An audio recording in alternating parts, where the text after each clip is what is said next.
PUC ಆದ್ಮೇಲೆ ಏನ್ ಮಾಡ್ಬೇಕು? ಆರ್ಟ್ಸ್ ಕಂಪ್ಲೀಟ್ ಮಾಡಿದ್ದೀನಿ, ಸೈನ್ಸ್ ಕಂಪ್ಲೀಟ್ ಮಾಡಿದ್ದೀನಿ, ಕಾಮರ್ಸ್ ಕಂಪ್ಲೀಟ್ ಮಾಡಿದ್ದೀನಿ.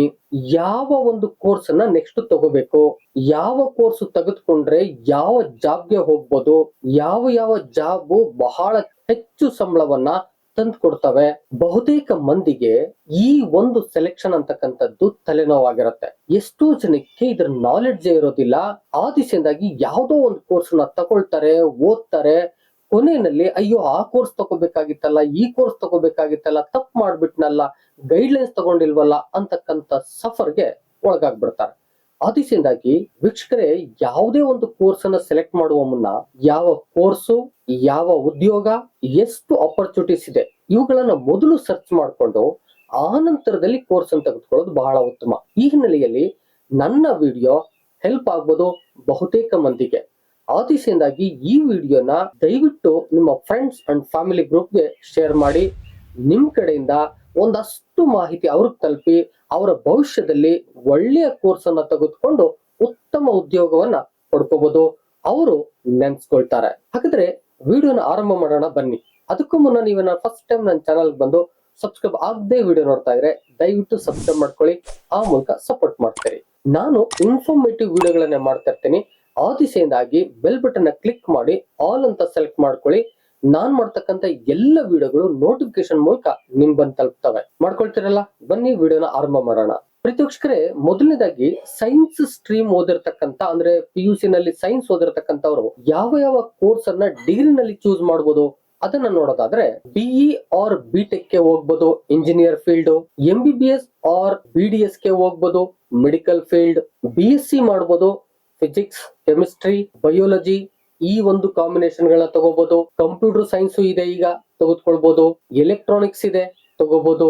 ನಂತರದಲ್ಲಿ BCA ಮಾಡಬಹುದು, bachelor of computer application, B pharma ಮಾಡಬಹುದು, ಮೆಡಿಸಿನ್ ಗೆ ಸಂಬಂಧಪಟ್ಟಂತೆ, BSc ನರ್ಸಿಂಗ್ ಮಾಡಬಹುದು, BSc ಅಗ್ರಿಕಲ್ಚರ್ ಮಾಡಬಹುದು. ಹೀಗೆ ಬಹುತೇಕ ಕೋರ್ಸ್ಗಳು ಸೈನ್ಸ್ ಮಾಡದಂತ ವಿದ್ಯಾರ್ಥಿಗಳಿಗೆ ಆಫ್ಟರ್ PUC ಅವಕಾಶಗಳಿವೆ. ತಂತ್ರಜ್ಞಾನ ಕ್ಷೇತ್ರ, ಕೈಗಾರಿಕಾ ಕ್ಷೇತ್ರ, ಮೆಡಿಕಲ್ ಕ್ಷೇತ್ರ, ಬಹುತೇಕವಾದಂತ ಅವಕಾಶಗಳು ಸಿಗ್ತಾ ಹೋಗ್ತವೆ.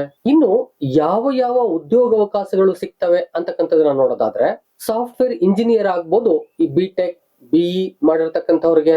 MBBS ಫೀಲ್ಡ್ ಅಲ್ಲಿ ಬಂದಂತವ್ರು ಡಾಕ್ಟರ್ಗಳಾಗ್ಬೋದು, ಅದು ಡೆಂಟಲ್ ಡಾಕ್ಟರ್ ಆಗ್ಬೋದು, ಜನರಲ್ ಡಾಕ್ಟರ್ ಆಗ್ಬೋದು, ಹೋಮಿಯೋಪತಿ ಡಾಕ್ಟರ್ ಆಗ್ಬೋದು, ಅಲೋಪತಿ ಡಾಕ್ಟರ್ ಆಗ್ಬೋದು. ಹೀಗೆ ಮೆಡಿಸಿನ್ ನಲ್ಲಿ ಕೇವಲ MBBS ಅಲ್ಲದೆ ಬೇರೆ ಕೋರ್ಸ್ಗಳನ್ನು ಕೂಡ ಓದ್ಲಿಕ್ಕೆ ಅವಕಾಶ ಇದೆ ಈಗ.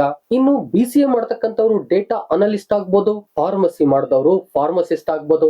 ಇಂಜಿನಿಯರಿಂಗ್ ಫೀಲ್ಡ್ ಅಲ್ಲಂತೂ ಸಿವಿಲ್, ಮೆಕ್ಯಾನಿಕಲ್, ಎಲೆಕ್ಟ್ರಾನಿಕ್ಸ್ ಹೀಗೆ ಬೇರೆ ಕ್ಷೇತ್ರಗಳಲ್ಲೂ ಕೂಡ ಉದ್ಯೋಗ ಅವಕಾಶಗಳನ್ನ ಪಡ್ಕೊಳ್ಬಹುದು.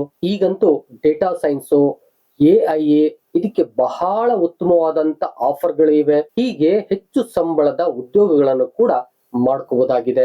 ಇನ್ನು PUC ನಲ್ಲಿ ಕಾಮರ್ಸ್ ಮಾಡಿದವರಿಗೆ ಡಿಗ್ರಿನಲ್ಲಿ ಯಾವ ಅವಕಾಶಗಳಿವೆ ಇದನ್ನ ನೋಡೋದಾದ್ರೆ BCom ಮಾಡಬಹುದು, BCom ಜನರಲ್ ಅಂತ, BCom ಮಾಡಬಹುದು, LSCM logistic and supply chain management ಅಂತ, BFSI ಮಾಡಬಹುದು, banking, finance, services and insurance, BBA ಮಾಡಬಹುದು, ಬಿಸ್ನೆಸ್ ಅಡ್ಮಿನಿಸ್ಟ್ರೇಷನ್, CA ಮಾಡಬಹುದು, ಚಾರ್ಟರ್ಡ್ ಅಕೌಂಟೆಂಟ್, CS ಮಾಡಬಹುದು, company secretary, BBA plus MBA ಮಾಡಬಹುದು. ಹೀಗೆ ಬಹುತೇಕ ಕೋರ್ಸ್ಗಳು PUC ಯಲ್ಲಿ ಕಾಮರ್ಸ್ ಮಾಡಿದಂತ ವಿದ್ಯಾರ್ಥಿಗಳಿಗೆ ಸಾಧ್ಯ ಇದೆ ತೆಗೆದುಕೊಳ್ಳಿಕ್ಕೆ. ಇನ್ನು ಉದ್ಯೋಗ ಅವಕಾಶಗಳನ್ನ ನೋಡೋದಾದ್ರೆ ಅಕೌಂಟೆಂಟ್ ಆಗ್ಬೋದು, ಬ್ಯಾಂಕ್ ಆಫೀಸರ್ ಆಗ್ಬೋದು, ಬಿಸ್ನೆಸ್ ಮ್ಯಾನೇಜರ್ ಆಗ್ಬೋದು, ಫೈನಾನ್ಸಿಯಲ್ ಅನಾಲಿಸ್ಟ್ ಆಗ್ಬೋದು. ಉಳಿದಂತೆ ಕಂಪನಿಗಳಲ್ಲಿ ಹಲವಾರು ಕೆಲಸಗಳನ್ನ ಮಾಡ್ಲಿಕ್ಕೆ ಸಾಧ್ಯ ಇದೆ ಈ ಕಾಮರ್ಸ್ ಫೀಲ್ಡ್ ಅಲ್ಲಿ ಬಂದಂತವ್ರಿಗೆ. ಇನ್ನು PUC ಯಲ್ಲಿ ಆರ್ಟ್ಸ್ ತೆಗೆದುಕೊಂಡವರು ಯಾವ ಕೋರ್ಸ್ಗೆ ಮುಂದೆ ಸೇರ್ಬೋದು? ಇವರು BA ಮಾಡಬಹುದು, ಆಫ್ಟರ್ PUC ಲಾ ಮಾಡಬಹುದು, journalism and mass communication degree ಮಾಡಬಹುದು, BFA ಮಾಡಬಹುದು, ಫೈನ್ ಆರ್ಟ್ಸ್ ಅಂತ ಕರಿತೀವಿ, ಹೋಟೆಲ್ ಮ್ಯಾನೇಜ್ಮೆಂಟ್ ಮಾಡಬಹುದು. ಹೀಗೆ ಇವರು ಕೂಡ ಹಲವಾರು ಕೋರ್ಸ್ ಗಳನ್ನ ಓದ್ಲಿಕ್ಕೆ ಸಾಧ್ಯ ಇದೆ. ಈಗ ಡಿಜಿಟಲ್ ಮಾಧ್ಯಮದಲ್ಲಿ ಕೂಡ ಹಲವಾರು ಡಿಗ್ರಿಗಳು ಇವರಿಗೆ ಸಿಗ್ತಾವೆ. ಅವುಗಳನ್ನ ತೆಗೆದುಕೊಂಡು ಡಿಗ್ರಿಯನ್ನ ಕಂಪ್ಲೀಟ್ ಮಾಡಬಹುದು. ಬಹುತೇಕರು ಸೈಕಾಲಜಿ ಡಿಪಾರ್ಟ್ಮೆಂಟ್ ಅಲ್ಲೂ ಕೂಡ ಓದಬೇಕು ಅಂತಾರೆ, ಸೈಕಾಲಜಿಯನ್ನ ತಗೋಬಹುದು.